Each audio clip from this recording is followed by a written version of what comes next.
Hey everybody, Dave Whitmarsh. Have another podcast today, and um, this is an interesting one. So we're going to go off in a couple different areas, and there's kind of a part two on one of the products that we'll touch on at a later date. But today's guest is Libby Robinson, and Libby is the co-founder of. Well, this is always interesting because I'm Canadian and Libby is just outside New York. So we say this word differently. I would say it integral, but Mhm. you say it how? I say it integral, but my Irish and European and other European friends say it as you do, Dave. So you can say our name as many times as you want, any way you want. Integral, integral, Super. integral. Um, so this is what and really we're leadership and coaching as a base here. But what's Oops. really fascinating about Libby is how she got to coaching and how she managed to get it. This is a pretty cool journey that starts out with maths and sciences, which isn't a high probability ending up in leadership. So tell us a bit about your career and what you did to give you all this good worldly experience before you decided to open up shop. Great. Thank you so much for having me, Dave. So just quickly, my background is a little bit unusual in that my first degree was in mathematics and computer sciences. And, my dad wanted me to get a good, solid job somewhere. So that's what I did. And I worked in aerospace for many years as a software engineer. And that led me, strangely enough, when real-time computer systems were starting to come onto Wall Street, where I didn't know the difference between a stock and a bond at that time. I got my Series 7 and 63 and all that stuff. And I was a trader of mortgage-backed securities and an analyst of mortgage-backed securities during the kind of big hype time of mortgages. So I'm not telling you it was all my fault, that big 2008 thing, or no, it wasn't. But they needed mathematicians and they needed people that could trade. And I love business and I love interesting problems, but I really it wasn't quite for me. And I found out that there was this new area for me called organizational development and transformation, which was all about human systems and the human side of business and how, if you make that work well, all the other stuff starts to fall into place. And I was fascinated. So it was my first dip into that world. I had done some other personal development work before that.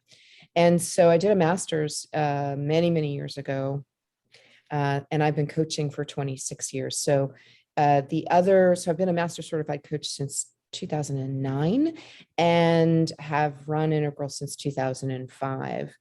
And the last thing I'll tell you is that most recently, I've been working at Stanford University in their corporate innovation area. So went through a program with them and have done some pitches for our technology and working with them a little bit on lots of new interesting things that are coming out there. So I've got a kind of a weird techie background, but fundamentally all about the human beings. And that's, I think, what CEOs and senior leaders like. I can kind of jump in their world, but I also have this other skill set, and our teams are geared like that.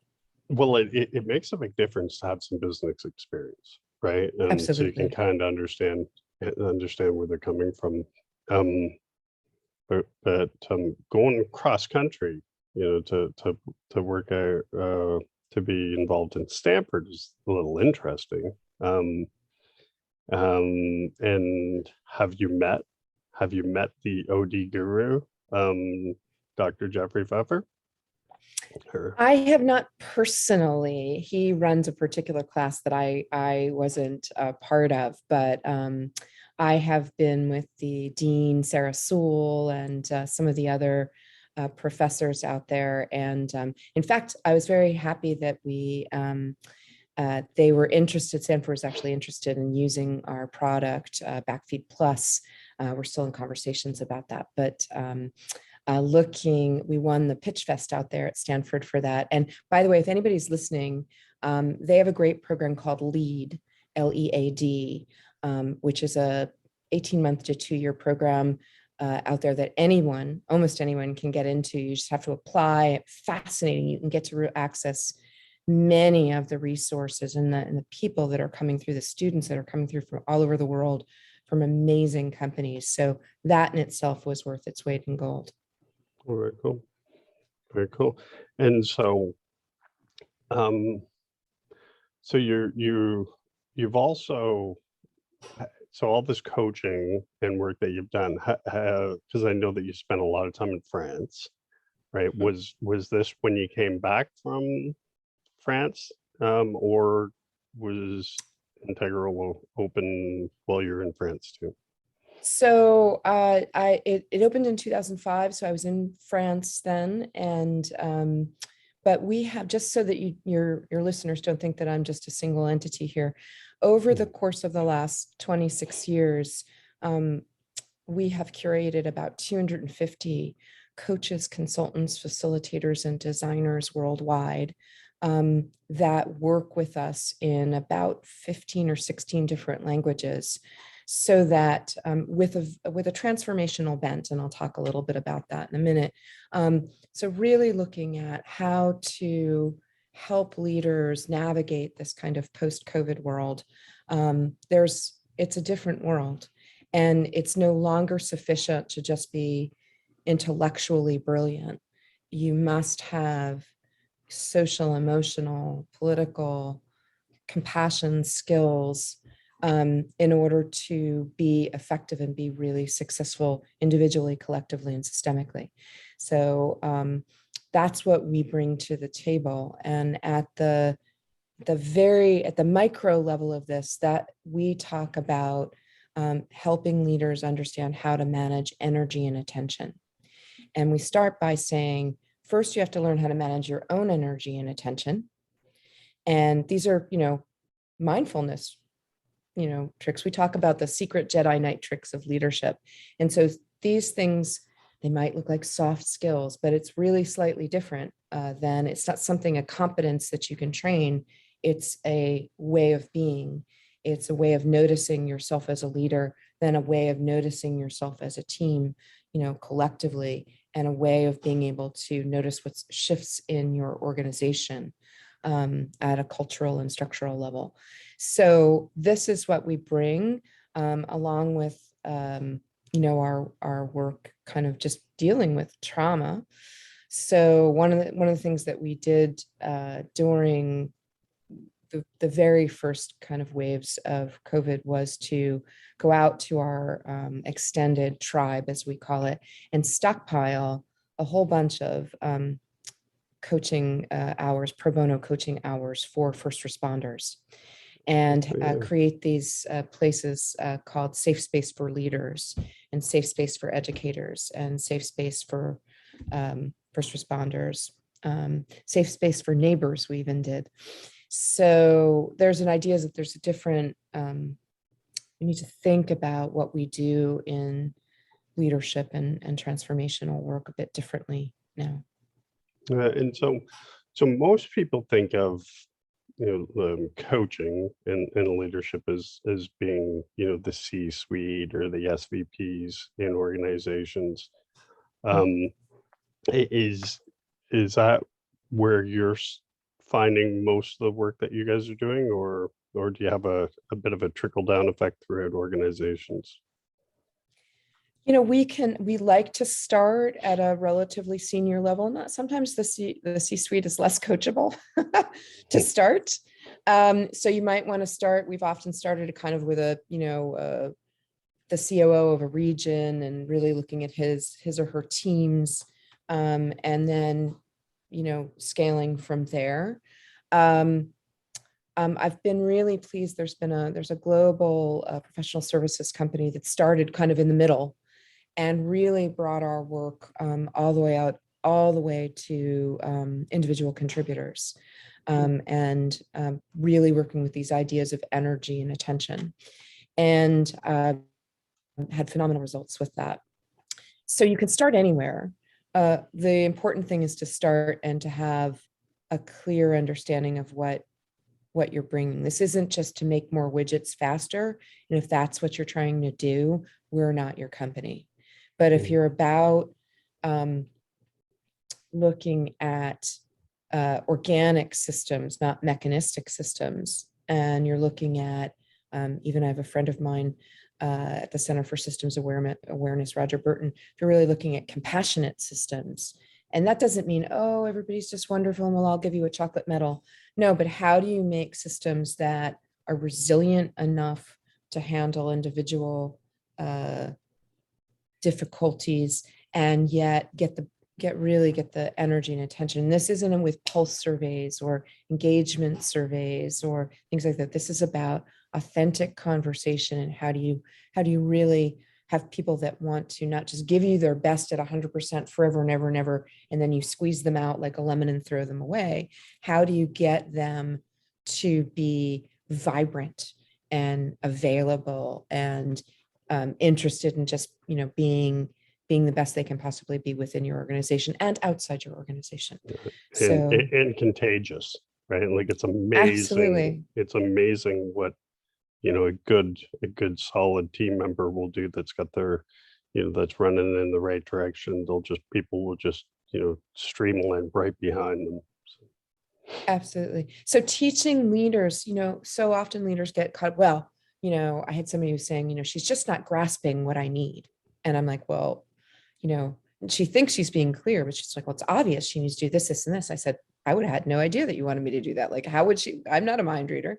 And so she, we all have our own movies going on. And so being able to bring these certain types of mindfulness exercises, and also some skills of being able to, NLP people will understand linguistics, but teaching leaders about some of the basic distinctions in linguistics so that they can hear, is this a promise? Am I making a clear request? What kind of an offer is this person? What kind of an offer do they want to be? What kind of a future do we want to generate together? And how am I bringing people along so that I'm not doing all the work? I'm not doing all the heavy lifting.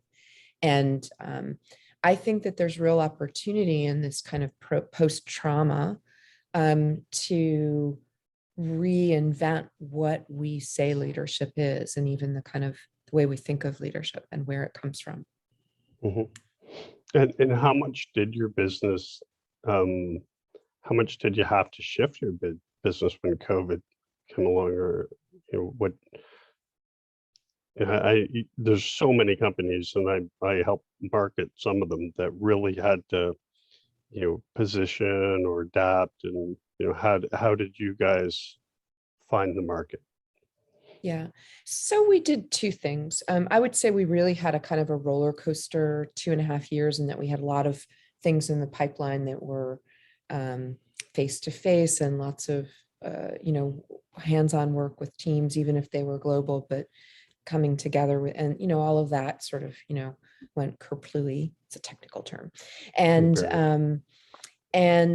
but we still had requests for support for leaders. There's so much stress, so much going on. So I think that's one thing. If your listeners, just remember this, it might look like we're all going back to work, and it might look like your office is the same.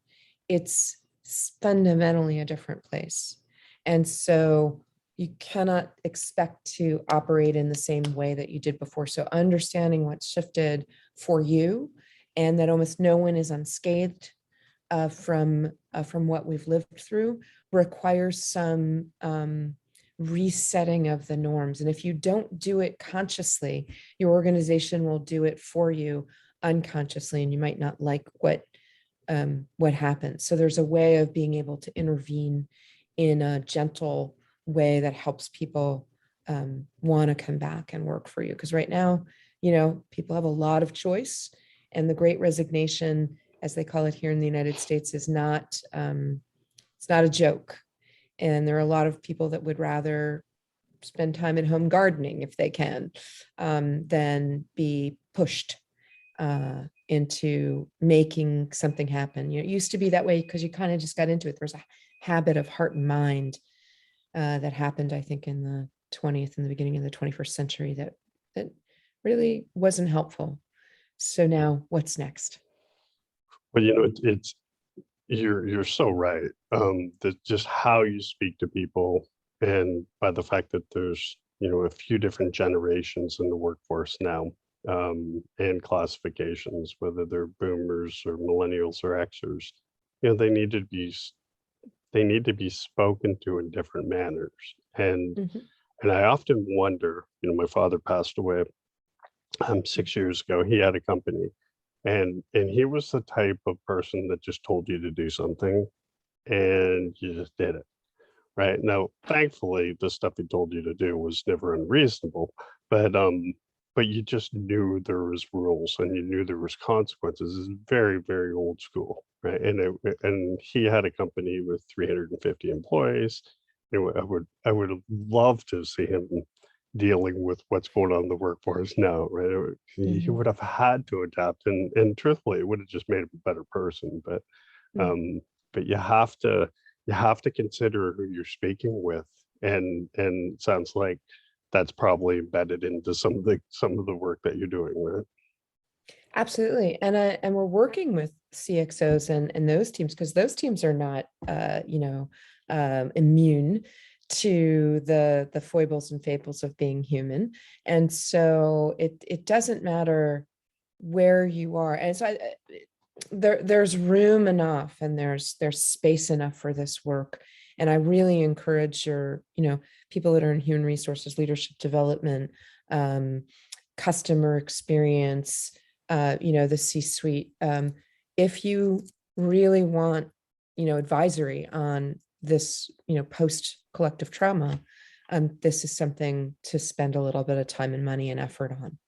Yeah, absolutely. And super timely, because truthfully, what you would spend in having some of your folks go through it is, a fraction of what it would cost to replace, a couple good key staff members in in a market when there's already people knocking at the door. So Mm, mhm, yeah. absolutely.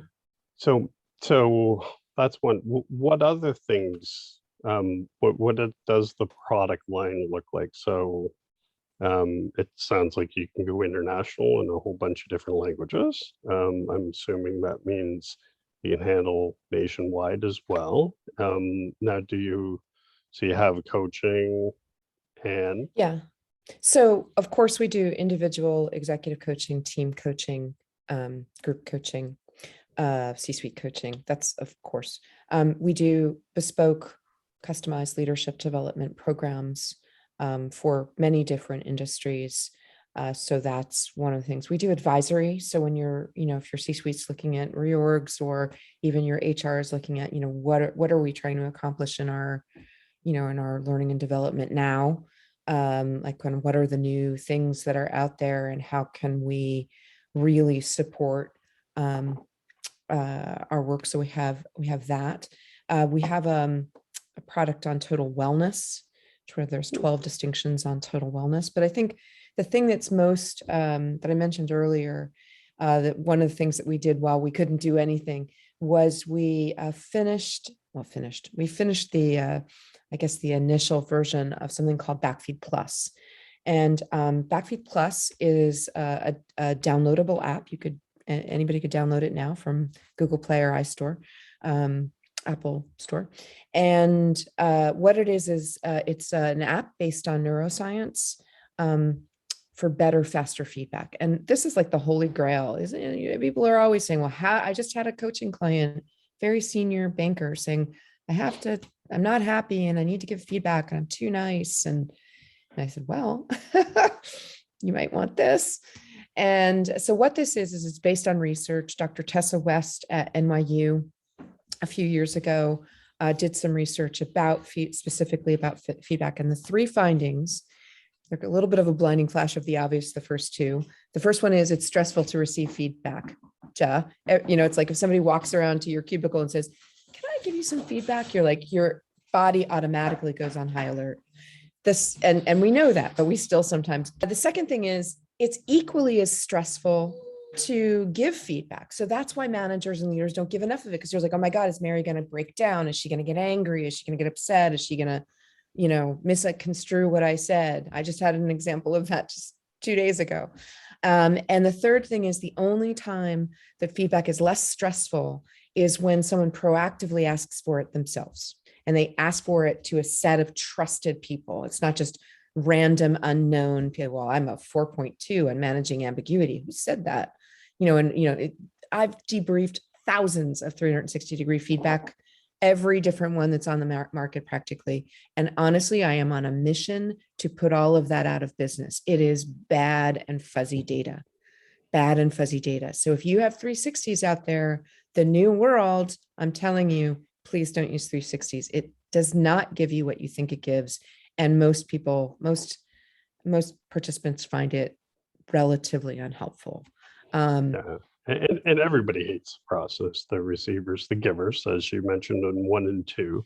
The only people that like it ultimately comes down to your comp planning, and so they can dictate your salary increase for the year. So but you're right, nobody looks forward to it. So yeah, we separate out development feedback from performance feedback, in the sense that this is, hey, I want to know on a set, and I'm not going to send it out to 20 people that may or may not have seen me in the last week. I'm able to customize it. Okay, Mary saw me, Frank saw me, Abdul saw me, and I want feedback about how I did this presentation and was my storytelling clear.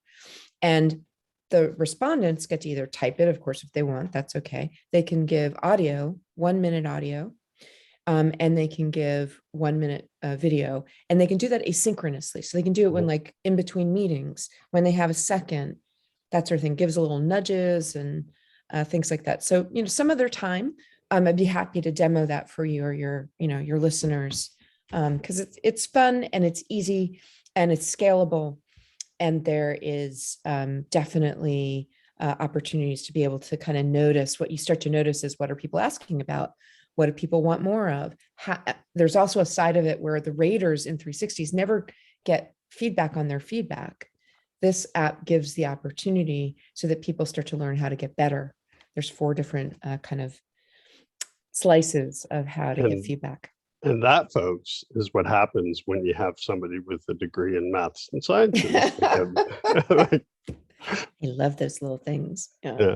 And so Libby, what's next? What are you, what's the vision? Where are you going?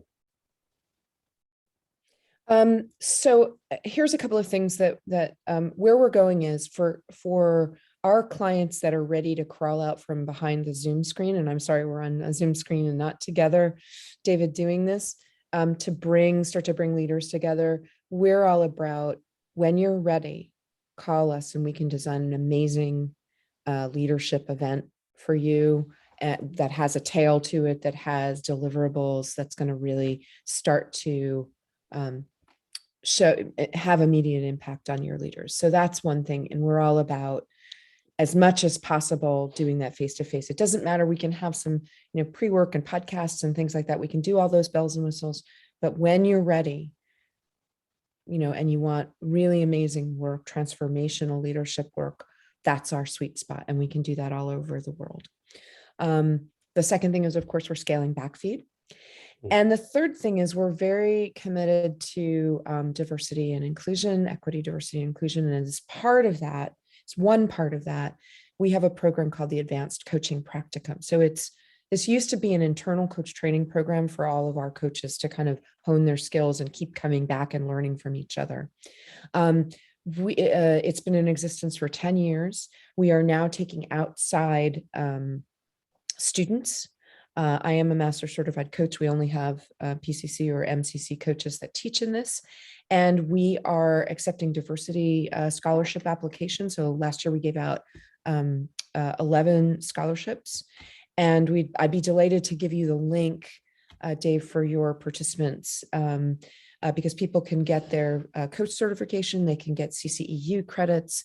We even have a track all the way up to what we call gaining MCC, so that if there are, very senior L&D or coaching or HR people out there that already have their credentials and want to join our cohort, they can come in. So, but we're really trying to put our money where our mouth is in terms of supporting, leadership, diversity, equity, and inclusion in our programs, and who facilitates, and why we're out there in the world.